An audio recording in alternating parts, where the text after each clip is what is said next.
Syria में असद सरकार के खिलाफ विद्रोह की शुरुआत हुई, जिससे गृह युद्ध की स्थिति उत्पन्न हुई। यह विद्रोह शीघ्र ही सेना के भीतर भी फैल गया।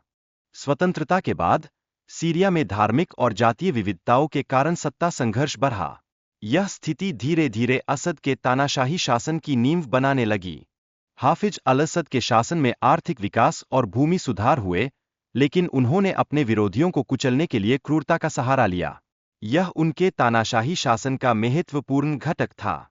बशर अल-असद के शासन के दौरान सरकारी सेवाओं में कटौती हुई, जिससे जनसंख्या की खुशहाली प्रभावित हुई। परिणामस्वरूप असंतोष में वृद्धि आई।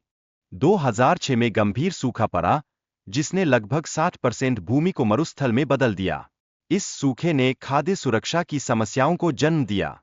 2010 में ट्यूनीशिया में शुरू हुए विरोध प्रदर्शनों ने अरब स्प्रिंग का सूत्रपात किया।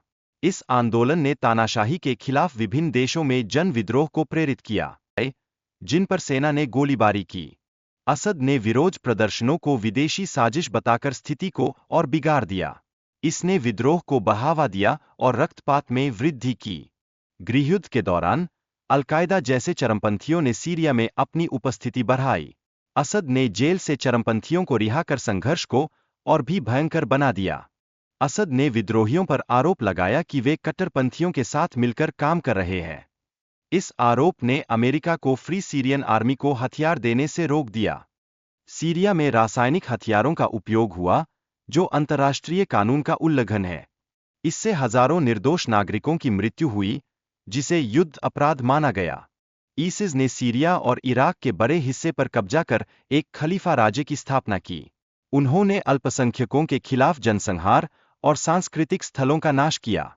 भारी सैन्य अभियानों के बाद असद की सेना ने अलेप्पो पर पुनः नियंत्रण प्राप्त किया, लेकिन यह स्थायी शांति नहीं लाई। इसने विद्रोहियों को फिर से संगठित होने का अवसर प्रदान किया। असद के समर्थक रूस और ईरान अन्य संघर्षों में व्यस्त थे, जिससे असद की स्थिति कमजोर हो गई। विद्रोहियों ने इस कमजोरी का लाज उठाकर तेजी से प्रगति की। युद्ध ने सीरिया के नागरिकों पर गहरा प्रभाव डाला, जिससे लाखों लोग विस्थापित हुए और 5 लाख से अधिक लोग मारे गए। यह एक गंभीर मानवीय संकट बन गया। हयात तहरीर अल-शाम ने इदलिब में एक अंतरिम सरकार का निर्माण किया है, जिसका उद्देश्य लोगों को बुनियादी सेवाएं प्रदान करना है। डिक्टेटरशिप का पतन अक्सर अचानक होता है, जिसे डिक्टेटर का दुविधा कहा जाता है। इसमें डिक्टेटर अपने देश की सच्चाई से अनजान रहते हैं। सीरिया के लोगों की स्वतंत्रता का भविष्य अब उनके हाथ में है। उम्मीद है कि नए नेता बेहतर निर्णय लेंगे और देश में सुधार लाएंगे।